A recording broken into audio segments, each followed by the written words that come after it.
guys, good morning. Araw ng Martes. Pagkatapos ko lang mag-ayos ng paninda, namili ako kahapon sa Nabua. Kaso di ako nakapag-video kasi nakalimutan ko yung cellphone ko naka-charge. Nung titingnan ko na sa Nabua, hindi ko pala dala yung cellphone. Kaya di ako nakapag-video.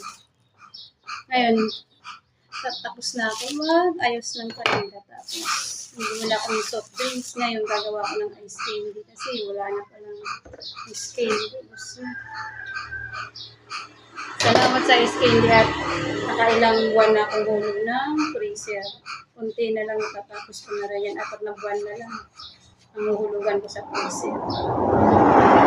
Natapos ko rin.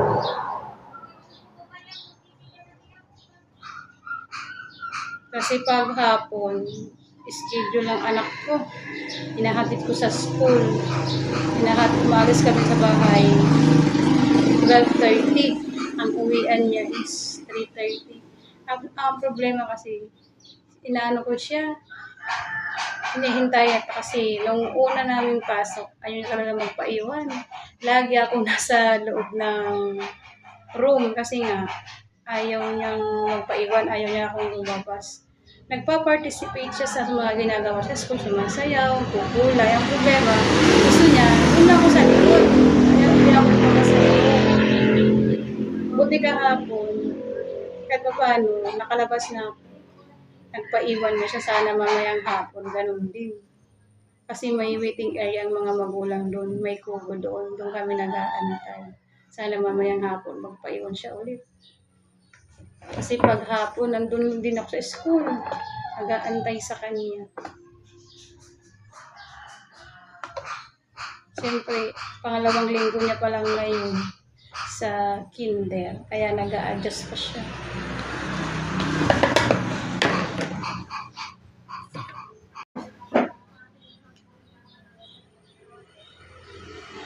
Ngayon, gagawa ko na ako ng ice candy. Kalagating ko lang na bumili ng soft drinks. Kasi nga pag hapon, nandun ako sa school. Kaya busy na si Aling Bebang. Sa umaga sa tindahan, sa hapon sa school.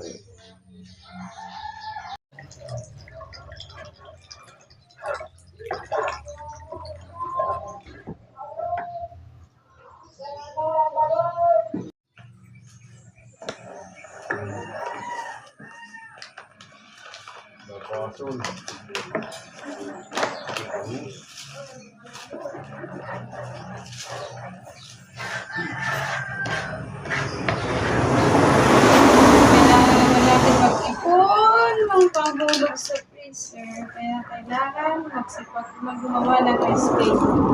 Kasi dito ako kumukuha ng bayad ko sa freezer. Dito sa pag-ice cream, hindi mo kasi pwede na kuhanin ko sa tindahan.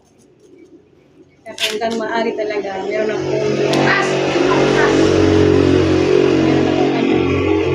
nagkukuha na ng pangbayad ng freezer. Kunting ano na lang, kempot, 4 na buwan na lang. Tapos din ako sa freezer. Kunting tiis pa. At least, kahit sabihin mo hulugan, di mo na mamalayan. Matatapos ka na. Tapos, parang pag natapos ko ng hulugan yan, meron ako sarili. Sarili ko. Ang sabi kong akin, katas ng ice candy.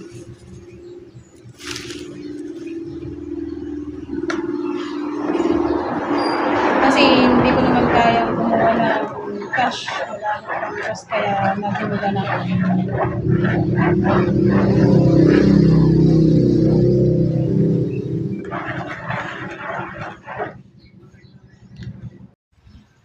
Ayun guys, magsisimula na tayo. 8:46. 9, 10, 11. Kailangan ko matapos ng 11 kasi yung anak ko ready ko na siya. Kaya kailangan kong bilisan.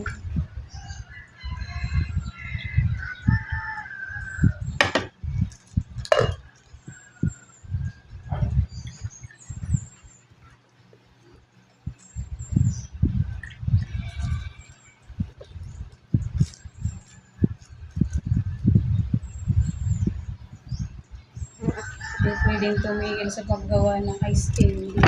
Sayang din.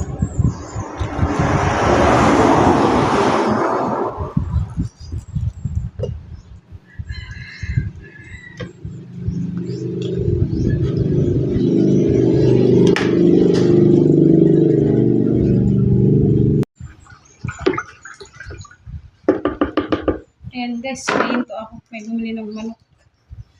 Alas 9 na ng umaga.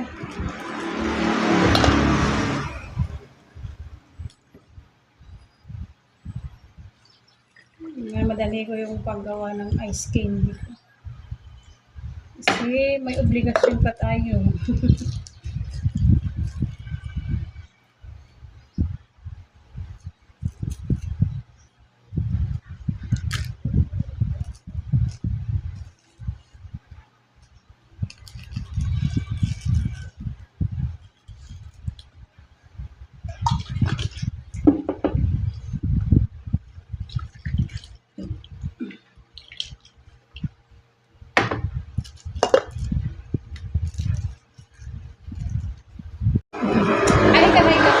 Hello guys!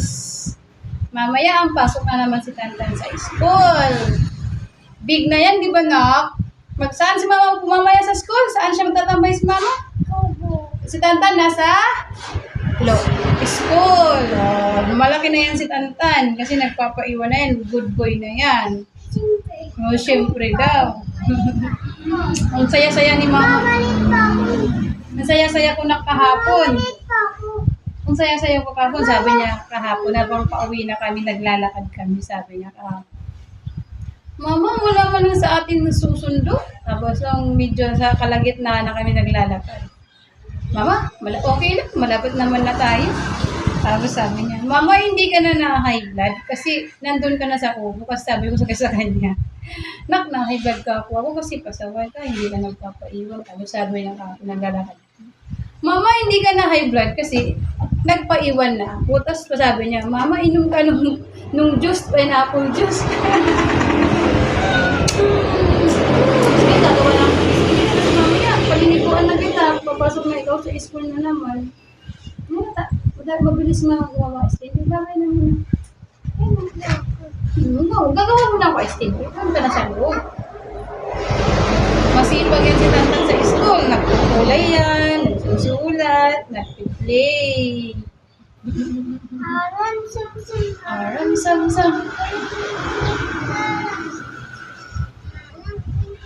Paano yung paalam na sa'yo?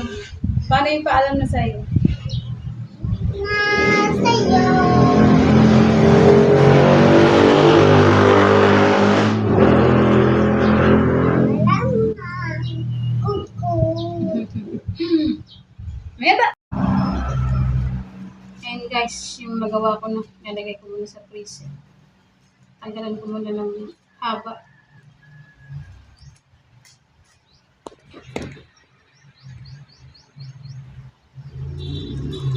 Para lumamig na. Mamayang haba. May benta na siya.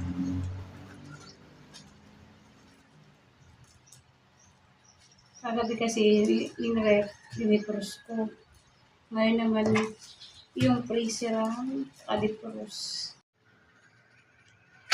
Yan, ilalagay ko muna sa freezer. Ito lang naman, konti na lang naman ang gagawin ko. Mga ano na lang yan, mga 30 piraso. Kasi ang isang balot ng plastic, yan po, 10:51. Tapos na ako gawa ng ice candy. Sakto lang. Sabi ko kanina, dapat 11 tapos lang. Kasi preparation naman ni Nathan sa pagpasok sa school.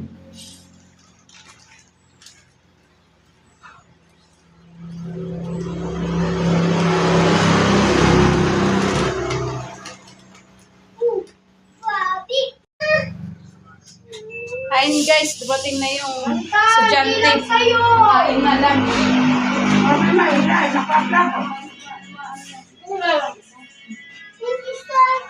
Nak, sa kanila yan na. Kay daddy na yan na. Hingi lang tayo. Kay daddy na sa kanila yan na. Ayan po, papunta na kami ng school. Atid ko na si Tantan sa school. May service na pati, oh.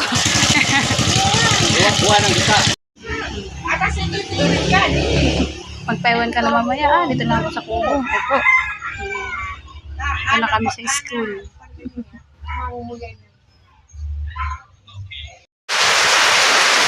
Ayan po. Dumating na kami galing school.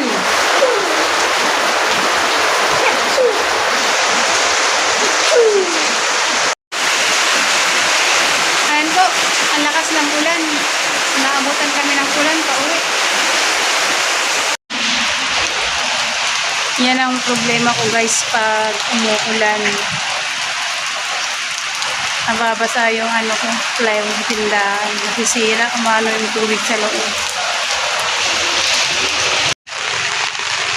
Pag malakas ang ulan, sira ang dingding ni Aling Bebang sa tindahan. Nababasa ng ulan. Kailangan siguro niyan, paanuan, pabubungan.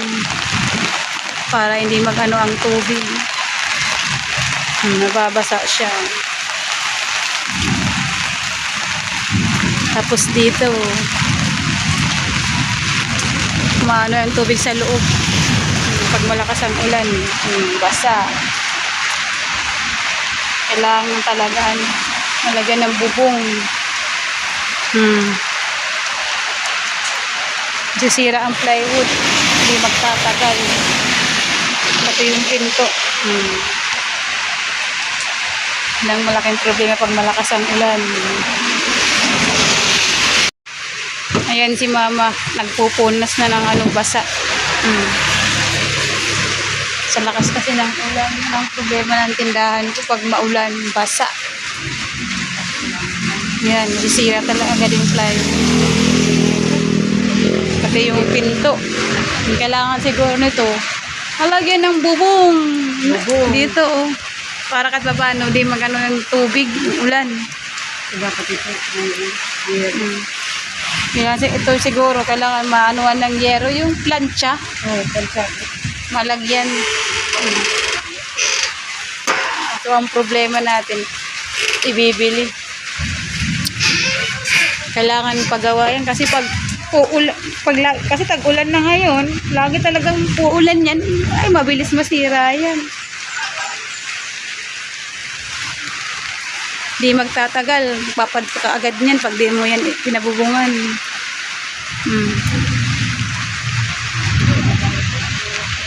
Ang problema, saan tayo kukuha ng pambili? Wala tayong pambili. Nangangamuti pa nga ako sa ang puhunan, no.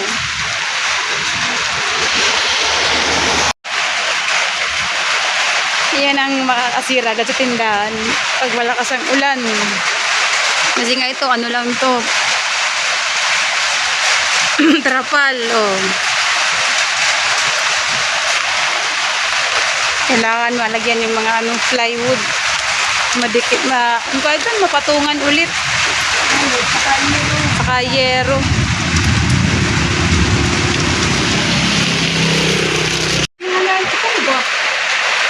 Basang-basa sa ulan, masisira agad aking tindahan ni Bebang. Talasik ng gilid ng terrace namin. Diyan bumabagsak.